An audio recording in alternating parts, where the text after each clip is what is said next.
Hello everyone, welcome back to the KP classes. I am your biology mentor Simon Heather and here is the day 12 of our 15 days crash course.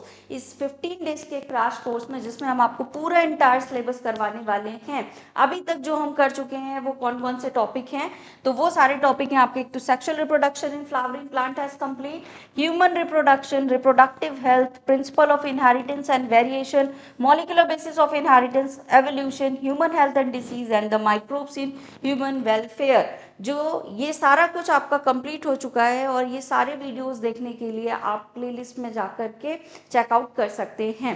आज का जो topic है वो है हमारा biotechnology principle and processes, जिसको हम आज कवर करने वाले हैं विथ नोट्स। क्या क्या टॉपिक आज कवर करवाएंगे, तो इंट्रोडक्शन होगा एक general, then the principle of biotechnology, tools and techniques for the biotechnology and the downstream processes, जिससे आपके काफी अच्छे खासे मार्क्स के क्वेश्चन आते हैं। ठीक है, और यहाँ पे आपको मिल जाएगा इंटायर नोट्स डाउनलोड करने के लिए आपको करना क्या होगा, if you are android user KP entrance and KP exam prep आपको डाउनलोड करेंगे। If you are iOS user class plus download करेंगे, उसमें ICO आपको कोड डालना है ORG कोड में। ठीक है, आफ्टर लॉगिन आप अपने क्रेडेंशियल लॉगिन करोगे, आपको होम पेज मिलेगा जहां पे आप 3 डॉट्स पे क्लिक करोगे तो आपको इस तरीके से एक साइड पैनल मिल जाएगा। यहाँ पे आपको मिलेगा फ्री मटेरियल, जिस पे क्लिक करने के बाद आपको फ्री कंटेंट अवेलेबल हो जाएगा, जिसमें आपको मिल रहे हैं, यहाँ पे डॉक्यूमेंट्स पे जाएंगे तो आपको मिल जाएंगे फ्री नोट्स। ठीक है, which is really sufficient for your exam purpose. साथ ही साथ आपको यहाँ पे मिल जाएंगे मॉक टेस्ट भी बिल्कुल फ्री, तो आप मॉक टेस्ट करके प्रैक्टिस कर सकते हो। इसके साथ ही साथ आपको मिल जाएंगे सैम्पल पेपर, CBSE के जो सैम्पल पेपर है ऑल दी सब्जेक्ट्स के विथ सॉल्यूशन भी आपको हमारी ऐप पे अवेलेबल हो जाएंगे, तो आप इसको चेक कर सकते हैं। अब हिस्ट्री ऑफ बायोटेक्नोलॉजी पे आते हैं। कुछ कुछ ईयर्स है, ठीक है, पायनियर हिस्ट्री, जिससे कभी क्वेश्चंस आ भी सकते हैं आपके। फर्स्ट तो 1590 में जेंसन इन्वेंट्स द माइक्रोस्कोप, ठीक है। Then 1675, one of the pioneers of the microscope, who's in the late 17th century, Leeuwenhoek discovers bacteria and the protozoa। ये क्या था आपका, लुवेनॉक ने इसको डिस्कवर किया था। देन 1833 में the nucleus of the cell has discovered. 1855 में the E coli bacterium is discovered. 1906 में आपका जेनेटिक्स टर्म इंट्रोड्यूस किया गया। 1919 में द वर्ड बायोटेक्नोलॉजी जो था वो सबसे पहले यूज किया गया। 1938 में द टर्म मॉलिक्यूलर बायोलॉजी जो है विच हैज यूज। 1941 में the term genetic engineering is first use. ठीक है, ये सारे ईयर हैं जहाँ पे कुछ टर्म्स या फिर कुछ चीजें इन्वेंट की गई। 1980 में the US patent for the gene cloning is award to Boyer and Cohen. ठीक है, 1981 में the first genetically engineering plant reported as, कहाँ पे मिला था ये आपका फर्स्ट जेनेटिक इंजीनियरिंग जो प्लांट बनाया गया था वो टोबैको। ठीक है, 1981 में फर्स्ट माइस था जो कि क्लोन किया गया। 1984 में द DNA फिंगरप्रिंटिंग टेक्निक जो थी वो डेवलप हुई है। ठीक, देन आपका 1984 the first genetic engineered vaccine is developed against the hepatitis B. ये कुछ इंपॉर्टेंट पॉइंट है जहां से क्वेश्चंस आपको आ सकते हैं। 1999 में genetic code of the human chromosome is deciphered. 2001 में the sequence of the human genome is published in the science and nature. 2003 में डॉली द क्लोन शिप जो थी वो क्या की गई, यहाँ पे बनाई गई। ठीक, द टर्म बायोटेक्नोलॉजी पे आते हैं। was coined in 1919 by the Carl Icke and the Hungarian engineer। ठीक है, डेफिनेशन क्या है आपके बायोटेक्नोलॉजी की, bio means living, technology is refers to the technique. तो कभी भी किसी लिविंग ऑर्गेनिज्म के अंदर अगर हम कोई टेक्निक के थ्रू कुछ इंसर्ट करते हैं, that phenomena, that principle is known as biotechnology. Louis Pasteur 1822 and 1895, the French chemist and microbiologist is considered the actual father of biotechnology by most renowned scientists of the world. Karoli Erekke from the Hungary coined the term biotechnology in the 1990. At that time, he was food minister in the Hungary. ठीक है, Danielian Nathans, Nobel laureate in the medicine 1978, is considered father of the modern biotechnology. ठीक है, Some people consider Kiran Mazumdar-Shah as the father and mother of the biotechnology in India. ठीक है, फिर है आपका doctor Pushpa Bhargava, establish CCMB। कहाँ पे काम किया था इन्होंने? CCMB में, हैदराबाद में, in 1977। He is also called the father of the modern biotechnology. These all are the scientist जिनका कुछ ना कुछ कॉन्ट्रीब्यूशन रहा है बायोटेक्नोलॉजी की फील्ड में। ठीक है, फिर आते हैं बायोटेक्नोलॉजी प्रिंसिपल एंड प्रोसेसेस पे। Check the two core techniques that enabled birth of the modern biotechnology. दो कोर टेक्निक्स के बारे में, दो कोर प्रिंसिपल के बारे में बात करते हैं। एक तो है हमारा कौन सा? जेनेटिक इंजीनियरिंग के बारे में। ठीक है, दूसरा है कि ये जो जेनेटिक इंजीनियरिंग से चीज़ें बनी, उनको हाई अमाउंट में बनाने के लिए किस तरीके से हम स्टरलाइजेशन की प्रोसेस को मेंटेन रखते हैं ताकि उसमें किसी भी माइक्रोबियल ग्रोथ ना होने पाए। ठीक है, ताकि उसमें कोई ऐसा ना हो कि अनवांटेड चीज़ें भी उस कल्चर में ग्रो हो जाएं। तो दो मेन बातों का ध्यान रखते हैं। एक तो क्या है? जेनेटिक इंजीनियरिंग, जो भी टेक्निक्स हम यूज़ करते हैं जिससे हम अपने जेनेटिक मटेरियल को अल्टर करते हैं, विच कुड बी DNA और RNA। और दूसरा, जो भी चीज़ हम हाई स्केल कल्चर पर बना रहे हैं या पूरी प्रोसेस करा रहे हैं, उसमें कोई कंटामिनेशन नहीं आना चाहिए, उस बात का भी ध्यान रखते हैं। तो यही दो प्रिंसिपल होते हैं बायोटेक्नोलॉजी के। फिर आपका देखिए 3 basic steps in the genetically modifying an organism. अगर हम किसी ऑर्गेनिज्म को जेनेटिकली मॉडिफाई कर रहे हैं, देखो एक बहुत इजी वे में समझो बायोटेक्नोलॉजी है क्या। फॉर एग्जाम्पल, दो पर्सन है, person A and person B. ठीक है, if here is two person, एक पर्सन ए है और एक पर्सन बी है। ठीक है, जो ए वाला पर्सन है उसके हेयर कैसे हैं? आपके हेयर थिक हैं। ठीक है, बहुत अच्छे ग्रो कर रहे हैं। लेकिन जो बी वाला पर्सन है उसके हेयर कैसे हैं? आपके थिन हेयर हैं। ठीक है, अच्छी ग्रोथ नहीं है हेयर की। क्यों ऐसा हुआ? क्योंकि इनके पास कोई जीन होगा जो प्रोटीन बना रहा होगा और वही प्रोटीन एक्सप्रेशन दे रहा है किसके? थिक हेयर के। ठीक है, इसके पास वो वाला जीन नहीं है जो ऐसा प्रोटीन बनाए जो थिक हेयर का है। तो हम क्या कर सकते हैं? यहाँ से आइसोलेट कर सकते हैं उस जीन को। ठीक है, आइसोलेट कर सकते हैं जीन को और उस जीन को किसके अंदर डाल सकते हैं? इस बी वाले पर्सन में। ठीक है, तो यही क्या करवा रहा है? अब ये जीन यहाँ पे भी जाकर के एक्सप्रेशन देगा। तो यही क्या है? बायोटेक्नोलॉजी का प्रिंसिपल है। ठीक, तो पहला तो टेक्निक लगा के क्या किया हमने? जेनेटिक जो हमारा मटेरियल था उसमें क्या किया है? उसको इन्हेंस कर दिया उसकी वैल्यू को। या फिर हो सकता है कि कोई ऐसा जीन हो जो अच्छा फंक्शन नहीं कर रहा हो, ऐसा प्रोटीन नहीं बना रहा हो जो which is good for us, तो हम उसको क्या कर सकते हैं? ऑल्टर कर सकते हैं कि उसको क्या कर दें? वहां से निकाल दें। तो दोनों ही चीजों पे काम करेंगे। अब ये प्रोसेस करने में इस बात का ख्याल रखना भी जरूरी है कि कोई कंटामिनेशन नहीं हो जाए। तो these are two principle of our biotechnology. ठीक है, 3 चीजों पे ध्यान देना है। एक तो ये कि identification of DNA with desirable gene, कि DNA का कौन सा डिजायरेबल जीन तुम्हें चाहिए। ऐसा नहीं कि कुछ भी उठा के डाल दिया। ठीक है, पर्टिकुलर अपना डिजायरेबल जीन डालोगे। ठीक है, जिसको फॉरेन DNA भी बोलते हैं क्योंकि ये बाहर से डाला जा रहा है किसी ऑर्गेनिज्म में। दूसरी चीज, introduction of the identical DNA into the host. ठीक, उसको इंट्रोड्यूस कैसे? पहले तो तुमने आइडेंटिफाई किया कि भाई ये वाला जीन चाहिए, फिर तुमने इंट्रोड्यूस किया। ठीक है, maintenance of introduce DNA in the host and transfer of the DNA to its progeny. ठीक है, अब उसको मेंटेन भी तो करना है, जो होस्ट के अंदर ट्रांसफर कर रहा है उसे क्या करना है? उस पूरी प्रोसेस को मेंटेन भी करना है कि उसका ट्रांसफर जो हो वो क्या हो? अच्छे से होस्ट के अंदर हो जाए। ठीक, इसके साथ ही हम आपके लिए लेकर आए हैं वो बच्चे जो बोर्ड के साथ साथ प्रिपरेशन कर रहे हैं CUT एग्जामिनेशन के लिए। उनके लिए हम लॉन्च कर रहे हैं एक बैच जिसका नाम है उड़ान बैच, जिसमें हम साइंस, ह्यूमैनिटीज, कॉमर्स सारे ही डोमेन कवर करवा रहे हैं। इसके साथ ही हम कवर करवाएंगे हमारा जनरल टेस्ट एंड लैंग्वेज भी। ठीक है, लेकिन वो बच्चे जो सिर्फ जनरल टेस्ट और लैंग्वेज की तैयारी करना चाहते हैं उनके लिए भी एक स्पेशल बैच है जिसको हम सारथी बैच बोलते हैं। तो यहाँ पे आपको डिटेल इन्फॉर्मेशन दी हुई है। If you want to join us, आप क्या कर सकते हैं? रजिस्टर कर सकते हैं हमारे साथ। This is the result of our CUT 2024, जिसमें हमारे साथ जुड़े बच्चों ने अपने ड्रीम कॉलेज में एडमिशन लिया है। If you also want to achieve your dream college तो आप हमारे साथ जुड़ सकते हैं। सारी डिटेल आपको डिस्क्रिप्शन बॉक्स में भी मिल जाएंगी।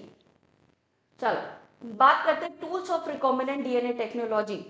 क्या करना है, सबसे पहले आइसोलेशन करना है, ठीक है, जीन निकालना है। अब निकाला तुमने डीएनए, ठीक है, क्या है तुम्हारे पास, डीएनए है, डीएनए का एक सेगमेंट तुमको चाहिए, ठीक है, जिसको तुम बोलते हो क्या, gene, this entire one is known as DNA. DNA isolate किया तो भाई कट भी तो करोगे तभी तो जीन मिलेगा, ठीक। तो पहला टूल क्या है, सीजर चाहिए कट करने के लिए, जिसको तुम बोलते हो रिस्ट्रिक्शन एंजाइम।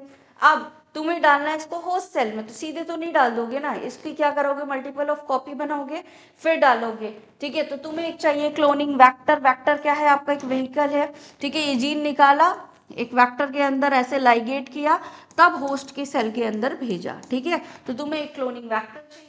फिर competent host for transformation with the recombinant DNA, एक ऐसा होस्ट चाहिए जिसके अंदर इजीली तुम इसको क्या कर सको, डाल सको। तो दीज आर टूल्स जिन पे हम बात करेंगे कि कैसे डीएनए आइसोलेट हो रहा है, कैसे कट हो रहा है, कैसे एक वेक्टर के अंदर फिट हो रहा है, और किस तरीके से जो उसकी कॉपी बन रही है उसकी स्क्रीनिंग करके हम उसको होस्ट तक पहुंचा रहे हैं, फिर चेक कर रहे हैं कि वो कॉपीज पहुंची भी या नहीं। तो यही सारी प्रोसेस आज की क्लास में हम देखने वाले हैं। रेस्ट्रिक्शन एंजाइम की बात करें तो 1963 में two enzymes discovered from the Escherichia coli which restrict the growth of bacteriophage. एक ई कोलाई के अंदर कुछ एंजाइम देखे गए जो बैक्टीरियोफेज को ग्रो होने नहीं देते, उसके बैक्टीरिया उसके डीएनए को कट कर देते हैं। One of these added methyl groups to the DNA, ठीक है। Other are the phage DNA restriction endonuclease. दो चीजें ई कोलाई में थी, एक क्या थी, जब भी बैक्टीरियोफेज का डीएनए आ रहा था उसको कट कर देता था, ठीक है, उसका काम था डीएनए को कट करना। लेकिन प्रॉब्लम क्या थी कि हो सकता है वो बैक्टीरिया के डीएनए को भी कट करता, तो बैक्टीरिया के डीएनए पे एक टैग लगाया गया जिसको बोलते हैं मिथाइल ग्रुप का ऐड करना, ठीक है। तो मिथाइलेज एक और एंजाइम था जो कि फाइंड आउट किया गया। तो दो एंजाइम ई कोलाई से लिए गए। The first restriction endonuclease discovered is HIND2, important one, बहुत बार पूछा जा चुका है। HIND2 always cut DNA molecules at particular point by recognizing a specific sequence of 6 base pair. This is called the recognition sequence for HIND2। देखो कोई भी restriction enzyme जो होगा वो क्या करेगा, एक particular sequence पे कट करता है। एक DNA आपका बड़ा सा, ठीक है, सपोज ये आपका डीएनए था लेकिन कट यहाँ से यहाँ तक पे होना था, तो कुछ आपकी सीक्वेंस होंगी जिनको पहचान करके आपका रेस्ट्रिक्शन एंजाइम कट करेगा, जिसको हम रिकॉग्निशन सीक्वेंस बोलते हैं। Till date around 900 restriction enzymes जो हैं वो अभी तक आइसोलेट हुए हैं, जिसमें से जो आपकी 200 strains of bacteria each of which recognize different recognition sequence. तो 200 स्ट्रेन ऑफ बैक्टीरिया से 900 रेस्ट्रिक्शन एंजाइम अभी तक आइसोलेट किए जा चुके हैं। Next, restriction enzyme belong to the nuclease, ठीक है, न्यूक्लिक एसिड को क्या कर रहा है, कट कर रहा है, डीएनए और आरएनए को। There are two kinds of nuclease, exonuclease and endonuclease. अब ये डीएनए है, अगर कोई रिस्ट्रिक्शन एंजाइम आउटर साइड से बाहर से कट कर रहा है तो वो एक्सोन्यूक्लियस है, ठीक है, ये वाला क्या कहलाएगा आपका, एक्सोन्यूक्लियस। लेकिन अगर वो विद इन डीएनए अंदर से ऐसे कट कर रहा है तो this one is called the endonuclease. Exonuclease removes nucleotides from the free ends of the DNA, बाहर से कट कर रहा है। Endonuclease make cuts at the specific position within the DNA, ठीक है, उसको हम एंडोन्यूक्लियस बोलेंगे। Each restriction endonuclease recognize specific palindromic nucleotide sequence in the DNA. कुछ स्पेसिफिक सीक्वेंस होती हैं जिनको हम पैलिंड्रोमिक सीक्वेंस बोलते हैं, वहां से रिकॉग्नाइज करके कट करता है। व्हाट इज पैलिंड्रोमिक सीक्वेंसेस, दो सीक्वेंसेस हु आर, क्या है आपकी, आगे और पीछे दोनों से सेम सीक्वेंस पाया जाता है, जिनमें लाइक द वर्ड मलयालम, आप इधर से भी रीड करोगे सेम सीक्वेंस है, इधर से भी रीड करोगे तो क्या है आपका सेम सीक्वेंस है, ठीक है। ऐसे ही कुछ आपके पैलिंड्रोमिक सीक्वेंसेस होती हैं जिनको दोनों साइड से रीड करने पे सेम क्या होते हैं, बेस सीक्वेंस पाए जाते हैं। The palindrome in DNA is a sequence of base pair that reads same on the two strand when orientation of reading is क्या सेम, ठीक है। आप देखो यहाँ पे कुछ सीक्वेंस दिए हुए हैं, ये गटाक के सीक्वेंस हैं, इधर से रीड करो या इधर से रीड करो, दोनों ही स्ट्रैंड पे क्या हो रहे हैं, आपके सेम डायरेक्शन पे रीड किए जा रहे हैं, ठीक है। देखो ये है रेस्ट्रिक्शन एंजाइम का मैकेनिज्म ऑफ एक्शन। क्या हुआ, यहाँ है आपका कौन सा, डीएनए है, ठीक है, कौन सा, वेक्टर डीएनए। अब यहाँ क्या हो रहा है आपका, दूसरा है हमारा कौन सा, फॉरेन डीएनए, जिसको हमें इंट्रोड्यूस करना है हमारे वेक्टर डीएनए के अंदर। अब यहाँ एक बात को बहुत अच्छे से ध्यान रखना है कि the digestion from the restriction enzyme will be same. Same restriction enzyme से आप दोनों के वेक्टर डीएनए हो या फॉरेन डीएनए हो, दोनों को सेम एंजाइम से कट करोगे, तभी तो सेम पैलिंड्रोमिक सीक्वेंस पे कट आएंगे। तो देखो दोनों को कट किया गया यहाँ पे इको R1 से, तो देखो ये वाला स्ट्रैंड कट हो गया, यहाँ का ये वाला स्ट्रैंड कट हो गया। अब क्या ये दोनों आपस में इस तरीके से कंबाइन कर लेंगे, बिल्कुल कर लेंगे।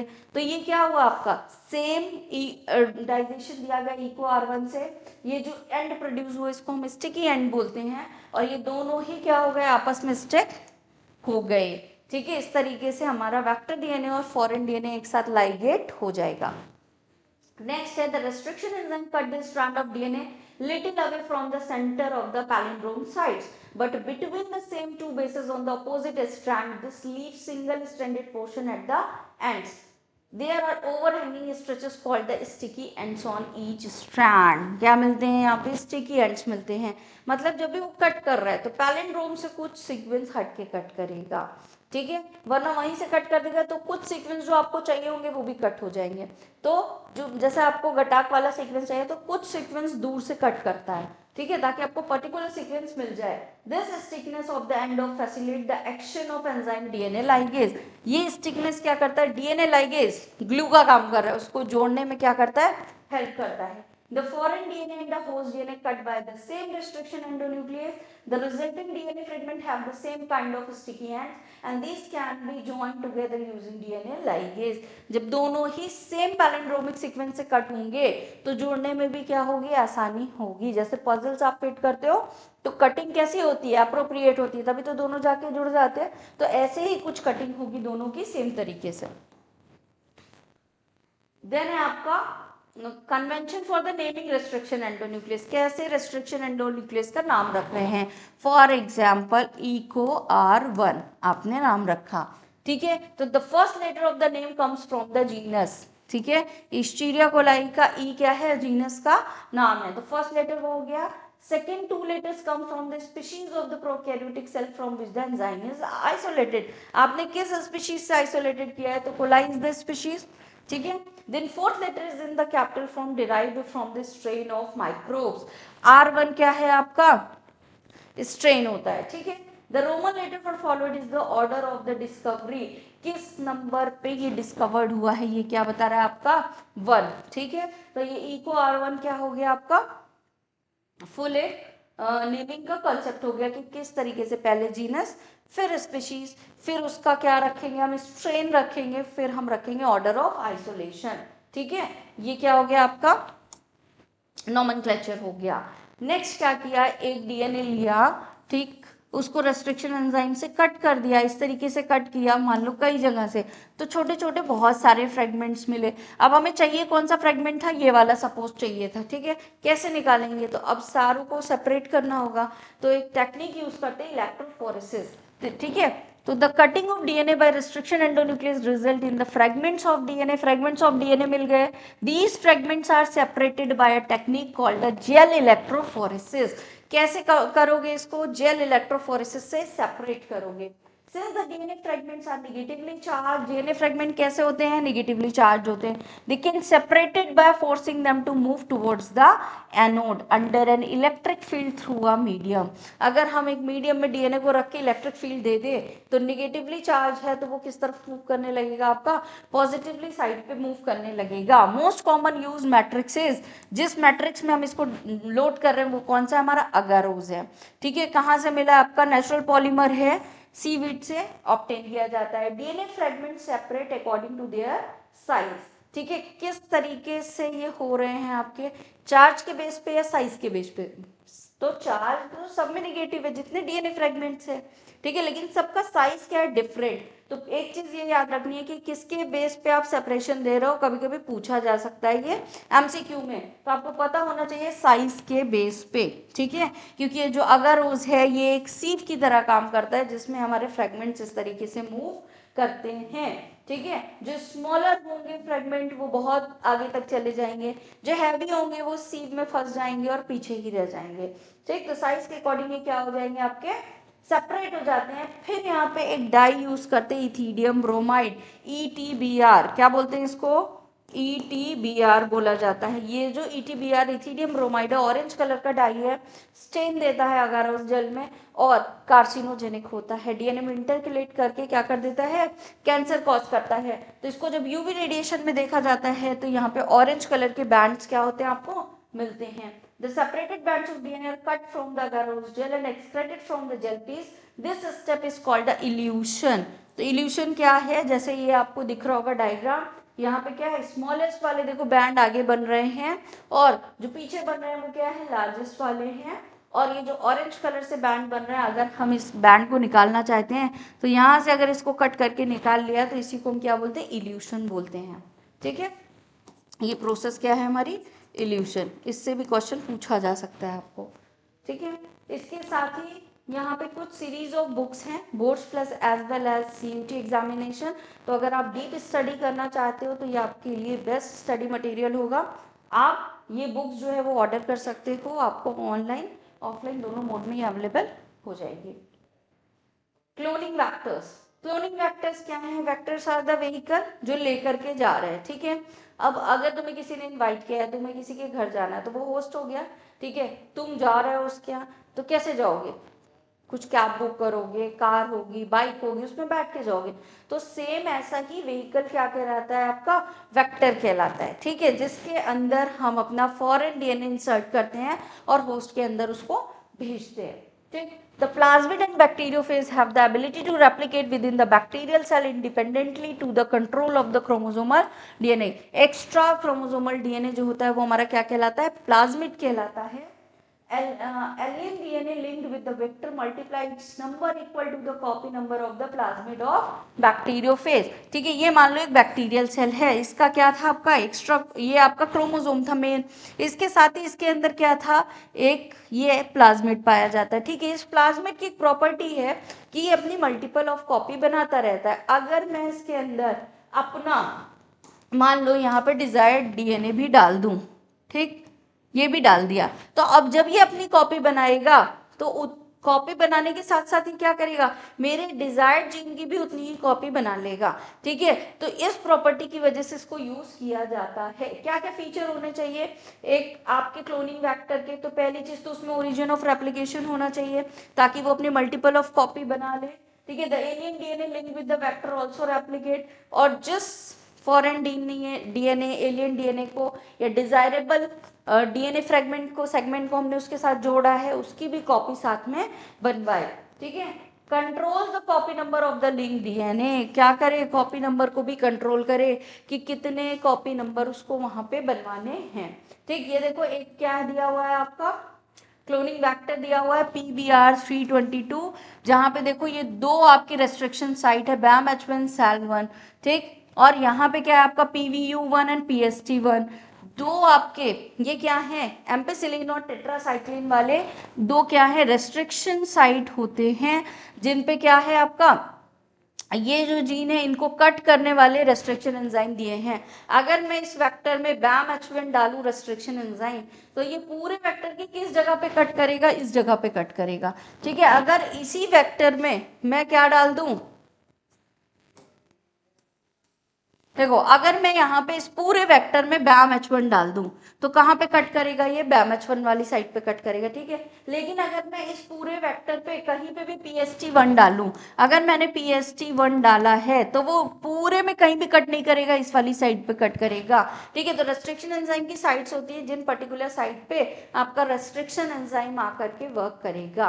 अब एक रेस्ट्रिक्शन एंजाइम की एक ही साइट होगी, क्यों, क्योंकि अगर मैंने PST1 डाला, यहाँ कट किया, एक और साइड होती वहां भी कट कर देता, तो क्या हो जाता, जो आपका ये क्लोनिंग वेक्टर है वो मल्टीपल ऑफ फ्रेगमेंट्स में टूट जाता।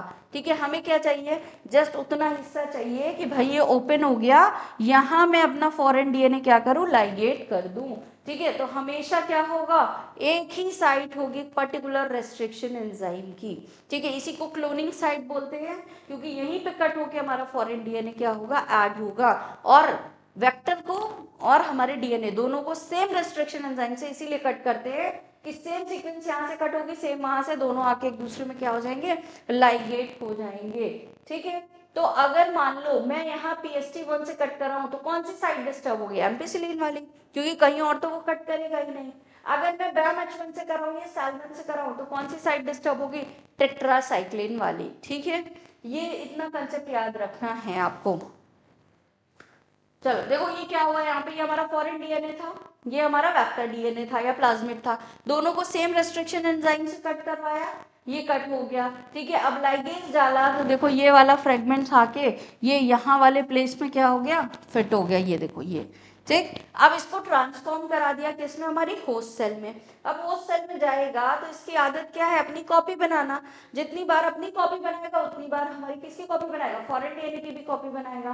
तो ये सेल्स इस तरह से डिवाइड हो रही थी और जो हमारा फॉरेन डीएनए था वो भी क्या कर रहा था, अपनी मल्टीपल ऑफ कॉपीज यहाँ पे बना रहा था। ठीक है, अब इन मल्टीपल ऑफ कॉपीज को क्या किया गया, अब सेल तो बन गई मल्टीपल, लेकिन सेल जो बनी है क्या वहां पे ट्रांसफॉर्मेशन हुआ है। ठीक है, पहली चीज कि ट्रांसफॉर्मेशन हुआ भी है या नहीं हुआ है, और ट्रांसफॉर्मेशन हुआ है तो क्या हमारा जो डिजायर्ड जीन है उसी का हुआ है या नहीं हुआ है, ये सारी चीजें देखते हैं, जिसको हम बोलते हैं सेलेक्टेबल मार्कर। अगर ट्रांसफॉर्मेशन हुआ ही नहीं है तो हम आगे की प्रोसेस नहीं करेंगे। ठीक है, उस प्रोसेस को वापस से रिपीट करेंगे, इसलिए यहाँ पे सेलेक्टेबल मार्कर यूज किए जाते हैं, जिससे हमें ये पता चलता है कि रिकॉम्बिनेंट और नॉन रिकॉम्बिनेंट दोनों कौन से वाले हैं। ठीक, it requires to identify the recombinant from the non-recombinant cells, helps in identifying and eliminating non-transformed and selectively permitting the growth of the transformant। ठीक है, नॉन ट्रांसफॉर्मेंट वाली सेल को हटाएंगे और ट्रांसफॉर्मेंट वाली सेल को क्या करेंगे, ग्रो करवाएंगे। Transformation is a procedure through which a piece of foreign DNA is introduced into the host bacterium। जिन सेल्स में होस्ट बैक्टीरिया गया है उनको आगे ग्रो करवाएंगे, जिनमें नहीं गया उनको एलिमिनेट कर देंगे। Normally the gene coding resistance to the antibiotics such as ampicillin, tetracycline, chloramphenicol, ये सारे नाम याद रखना है, यहाँ से भी एक ऑब्जेक्टिव आ चुका है। ठीक है, कैनामाइसिन कौन सा इसमें से आपका एंटीबायोटिक साइट पाई जाती है, are considered as useful selectable marker. ठीक है, तो ये सारे ही सिलेक्टेबल मार्कर की तरह यूज किए जाते हैं, किसके लिए, इकोलाई के लिए। The normal E. coli cell do not carry resistance against any of antibiotics। ठीक है, चलो क्लोनिंग साइट की बात करें। क्लोनिंग साइट क्या है, वो साइट जहां पे आपने रेस्ट्रिक्शन एंजाइम से कट करवाया था। ठीक है, कट हो गया और फॉरेन डीएनए लाइगेट हुआ है, which is called the cloning site. Commonly use vector is कौन सा भी हमने जो पढ़ा है, PBR322। इसका स्ट्रक्चर जो भी पढ़ा उसको ध्यान से पढ़ लेना। Some time structure copy paste आता है और उसमें लेबलिंग करने को दे देता है। ठीक है, तो वो बनना चाहिए आपसे। The ligation of foreign DNA is carried out at restriction site present in one of the antibiotic resistance gene। ठीक है, एंटीबायोटिक वाले रेजिस्टेंस जीन एम्पिसिलिन हो गया, टेट्रासाइक्लिन हो गया, वहीं आपके रेस्ट्रिक्शन एंजाइम भी की साइट भी पाई जाएगी। If a foreign DNA ligated or inserted at the BAM-H1 site of tetracycline resistance gene in the vector PBR322, the recombinant plasmid will lose tetracycline resistant insertional inactivation। ठीक है, देखो क्या है, यहाँ पे आपका क्या था, जीन था। ठीक है, यहाँ BAM-H1 की साइट थी। ठीक, और यहीं तुम्हारा कौन था, टेट्रासाइक्लिन था। तो अगर टेट्रासाइक्लिन रेजिस्टेंस वाला जीन अभी रेजिस्ट कर रहा है, लेकिन अगर BAM-H1 से कट कराया तो कट हो गया ना, अभी क्या प्रॉपर काम करेगा नहीं, इसके तो सीक्वेंस डिस्टर्ब कर दिए।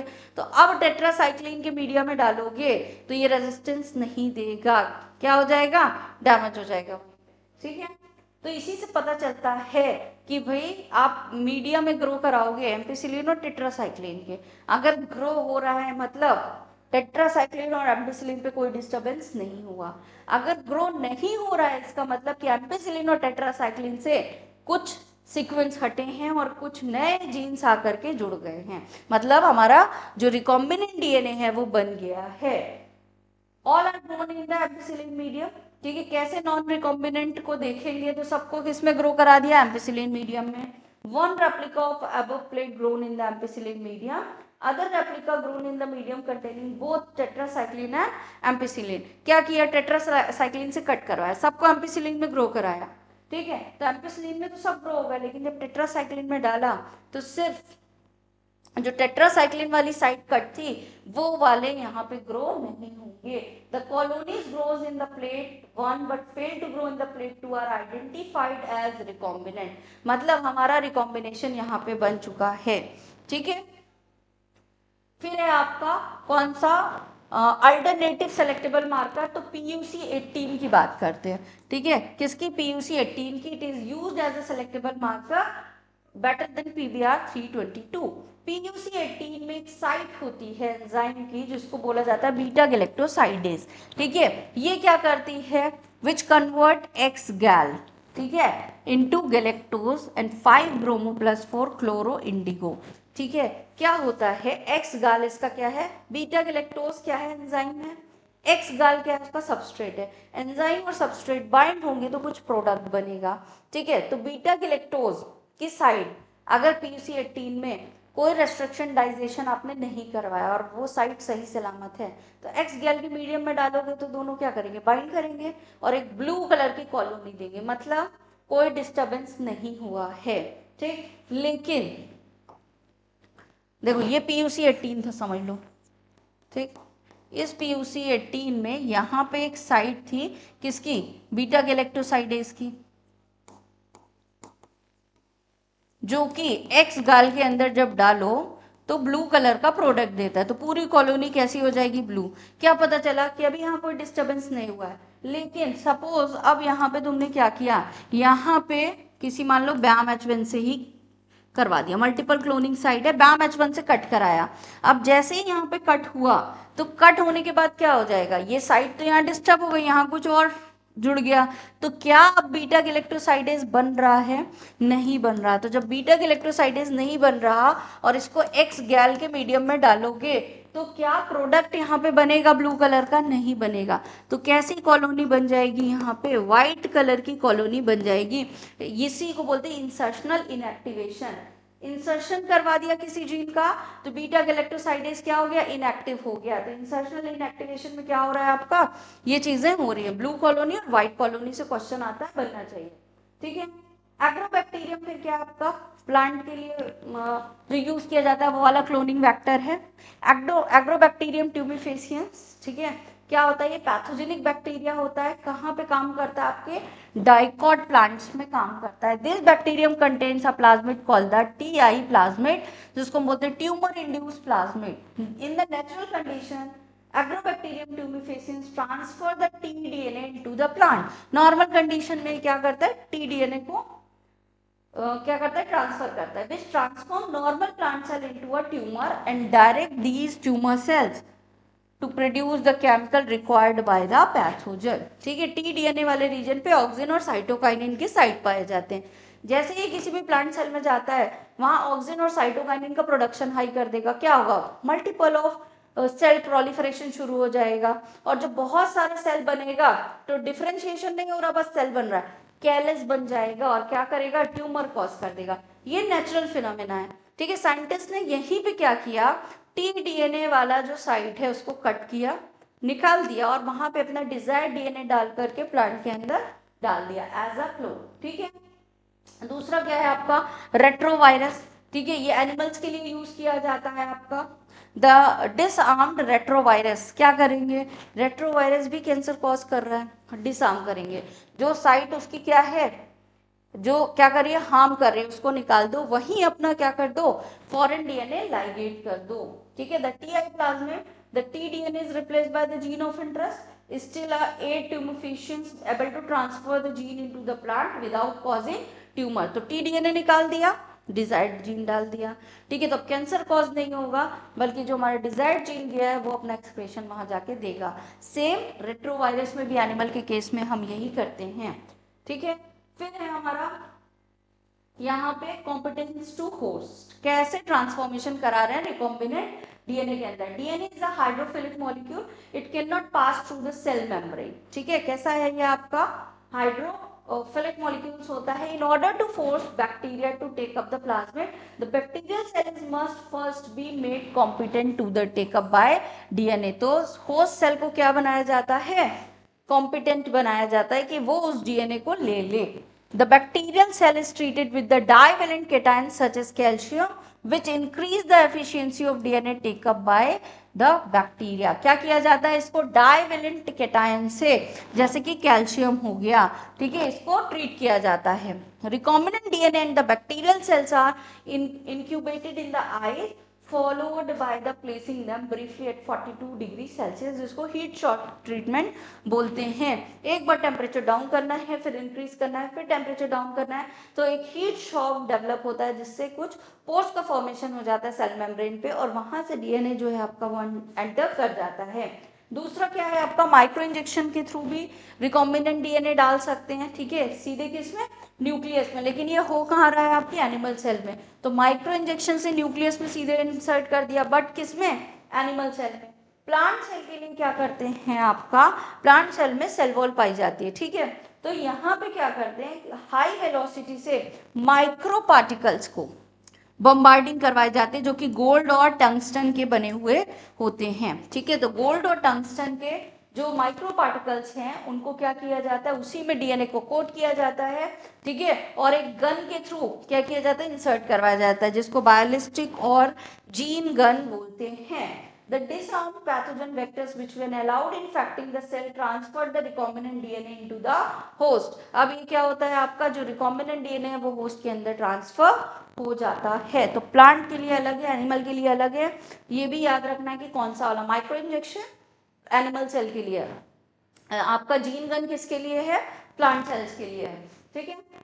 अब क्या कर रहे हैं हम यहाँ पे, प्रोसेस कैसे कर रहे हैं, तो सबसे पहले तो डीएनए आइसोलेट करेंगे, ठीक है, फिर फ्रेगमेंटेशन करेंगे रेस्ट्रिक्शन एंजाइम से, फिर उसको कहाँ क्या करेंगे, जेल इलेक्ट्रोफोरेसिस से अलग किया, आइसोलेट किया, फ्रेगमेंट बनाया, फ्रेगमेंट को क्या किया, अलग अलग किया, और लाइगेट करवा दिया कहाँ, वेक्टर में। कौन लाइगेट करवाता है, डीएनए लाइगेज, ठीक है। अब ट्रांसफर कर दिया रिकॉम्बिनेंट सेल के अंदर, उसकी कल्चरिंग करवाई कहाँ, बायोरिएक्टर में, ठीक है, और फिर डाउन स्ट्रीम प्रोसेसिंग करवा दी। ये पूरी फुल प्रोसेस आपकी थी, ठीक है। अब कैसे डीएनए आइसोलेट करोगे, तो सबसे पहले तो बैक्टीरियल सेल वॉल को डाइजेस्ट करोगे किससे, लाइसोजाइम से, ठीक। अब अगर वो प्लांट की सेल वॉल है तो सेल्यूलोज से करोगे या पैक्टिनेज से करोगे, फंगल सेल वॉल है तो किससे करोगे, काइटिनेज से करोगे, ठीक है। अगर आरएनए आपको हटाना है, क्योंकि हमें सिर्फ डीएनए चाहिए, तो आप ट्रीट कर दोगे राइबोन्यूक्लियेज से, ठीक है।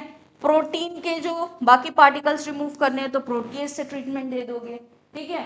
अब क्या मिल गया, सब कुछ हट गया, सिर्फ उस सेल के पास क्या बचा, डीएनए मिला, और उस डीएनए में हम क्या करते हैं, चिल्ड आपका एथेनॉल डाल देते हैं, ठीक। तो ये जो डीएनए वो प्रेसिपिटेट हो जाता है, और इस प्रेसिपिटेशन के बाद उसको सेपरेट करने की जो प्रोसेस होती है, रिमूव करने की जो प्रोसेस होती है, उसको हम बोलते हैं स्पूलिंग। तो इल्यूशन जेल से एक्सट्रैक्ट कर रहे हो, ठीक है। स्पूलिंग क्या है, चिल्ड एथेनॉल डालने के बाद जो आपका क्या था, जो आपका डीएनए था उसको प्रेसिपिटेटेड डीएनए को निकालना क्या कहलाता है, स्पूलिंग कहलाता है, ठीक है। दोनों टर्म याद होने चाहिए आपको, दोनों से ही पूछा जा सकता है। अब मल्टीपल ऑफ कॉपीज बनवानी है, तो अगर हम क्या कर रहे हैं, इन विट्रो प्रोसेस कर रहे हैं, लैब में करा रहे हैं, तो एक मैकेनिज्म होता है polymerase chain reaction, PCR important one है आपका, ठीक है। Polymerase chain reaction multiple of copy बनाने के लिए इसको यूज कर रहे हैं, कहाँ, इन विट्रो यूज किया जा रहा है, ठीक है।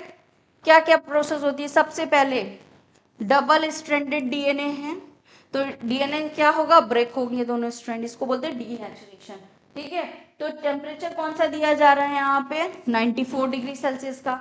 दोनों आपके जो स्ट्रैंड हैं वो क्या हो गए, टेम्पलेट स्ट्रैंड बन गए, अलग अलग हो गए। अब यहीं पे क्या होगा, सेम रेप्लिकेशन वाली प्रोसेस होगी। देखिए यहाँ पे कुछ स्टेप दिए हुए हैं, सबसे पहले हीट दी गई तो डीनेचुरेशन हुआ, दोनों क्या हो गए आपके, अलग अलग हो गए, ठीक है। ये दोनों ही क्या हो गए, अलग अलग हो गए। जब ये अलग अलग हुए तो यहाँ प्राइमर आके अटैच हो गया, देखो यहाँ पे प्राइमर आके अटैच हुआ है। प्राइमर का अटैच होना दोनों स्ट्रैंड पे इज कॉल्ड द एनीलिंग, ठीक है। ये क्या कहलाता है आपका, एनीलिंग। एनीलिंग के बाद क्या होगा आपका, वापस से प्राइमर्स जो है वो डीएनए के सीक्वेंस को जोड़ेंगे तो दोनों स्ट्रैंड बन जाएंगे। तो अभी तक 2 स्ट्रैंड थे, अब कितने स्ट्रैंड बन गए, 4 स्ट्रैंड बन गए हैं, that is known as extension, ठीक है।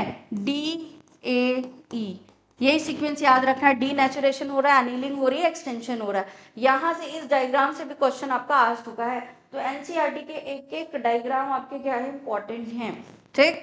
तो ये स्टेप याद रखना है आपको कि कौन सा वाला क्या कर रहा है, एनीलिंग हो रहा है, ठीक, प्राइमर्स आके जुड़े और डिग्री सेल्सियस कौन सा है 50 डिग्री सेल्सियस। एक्सटेंशन हो रहा है, मतलब क्या हो रहा है यहाँ पे, पॉलीमराइजेशन हो रहा है। ठीक है, तो एक डीएनए पॉलीमरेज एंजाइम आएगा, क्योंकि टेम्परेचर तुमने स्टार्टिंग में दिया था 94 डिग्री सेल्सियस और सब कुछ एक वायल के अंदर मिक्स करके डाल दिया। ठीक, अगर नॉर्मल डीएनए पॉलीमरेज होगा, प्रोटीन है, डीनेचर्ड हो जाता है, हाई टेम्परेचर पे काम ही नहीं करेगा। तो ऐसा डीएनए पॉलीमरेज यूज करना है जो हाई टेम्परेचर पे वर्क करता हो।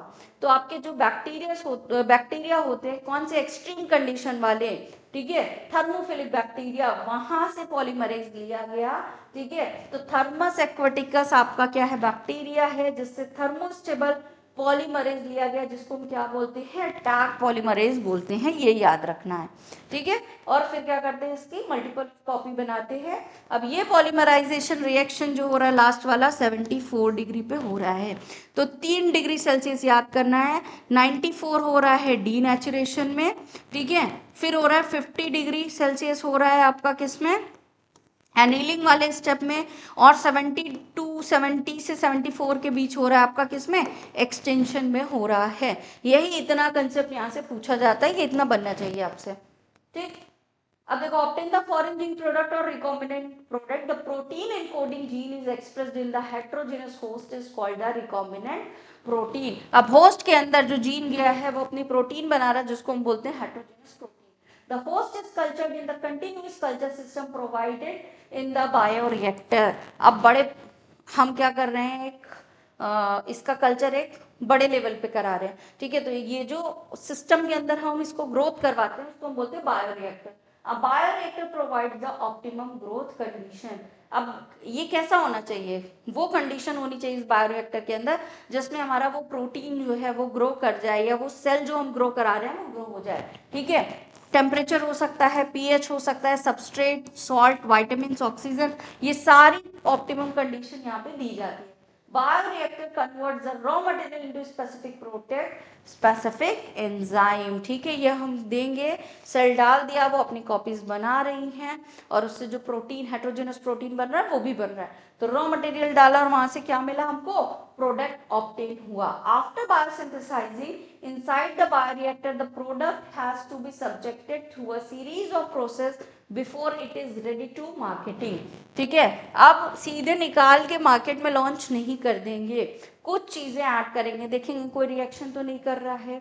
ठीक है, उसमें कुछ अगर इम्प्योरिटीज है तो उसको प्यूरिफाई करेंगे, कोई मॉइस्चर तो नहीं रह गया है। ठीक है, फिर उसमें कुछ ऐसे सब्सटेंस डालेंगे जिससे उसकी शेल्फ लाइफ बढ़ जाए। तो सीधे मार्केट में प्रोड्यूस नहीं करते, कुछ इसमें और स्टेप किए जाते हैं। These additional steps are known as downstream processing. The process includes separation कर रहे हैं एंड प्यूरिफिकेशन कर रहे हैं, which are collectively referred as downstream processing. The product has to be formulated in the suitable preservative. Such formulation has to undergo through the clinical trial as in the case of drug. अगर कोई drug बनाना तो सीधे launch नहीं करेंगे, पहले उसका testing होगा कि कोई एलर्जी तो नहीं हो रही है, उसका क्लिनिकल ट्रायल दिया जाएगा, फिर लास्ट स्टेप होता है उसको मार्केट में लॉन्च कर दिया जाता है। तो दीज आर, कैसे सेपरेट किया, कैसे प्यूरिफाई किया, कैसे उसकी शेल्फ लाइफ को बढ़ाया, कैसे उसके क्लिनिकल ट्रायल दिए, इन सबको डाउन स्ट्रीम प्रोसेस बोलते हैं। बनने से पहले तक जो भी हो रहा था वो अपस्ट्रीम प्रोसेस थी। ठीक है, फर्मेंटर या बायोरिएक्टर के बाद जो भी प्रोसेस हुई उसको हम क्या बोलेंगे, डाउन स्ट्रीम प्रोसेस बोलेंगे। तो that's it for the today's session. Hope you like the session and please, so today you like this session. Thank you so much. KP Classes. Dedicated to excellence.